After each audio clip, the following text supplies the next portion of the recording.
அவன் தேவேந்திரனுக்குச் சற்றும் குறையாதவனாக பணிவற்று தேவேந்திரனின் சிம்மாசனத்திற்கு அருகிலேயே அவனுக்குச் சமமாக அமர்ந்தான்.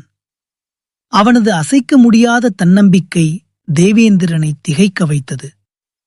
உக்கிரப் பெருவழுதி தான் பணிவுடன் அமர மறுத்ததால் மழை வரத்தை பெறவில்லை. தன் நாட்டில் மழை இல்லையே என்று அவன் சோர்ந்து போகவில்லை. மழை வரவில்லை என்றால் என்ன?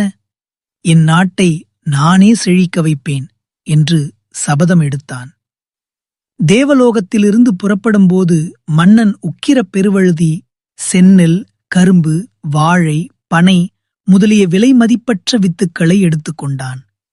மேலும் அவன் தனக்கு உதவ கன்னியின் புத்திரர் 4 பூமிக்கு அழைத்து வந்தான்.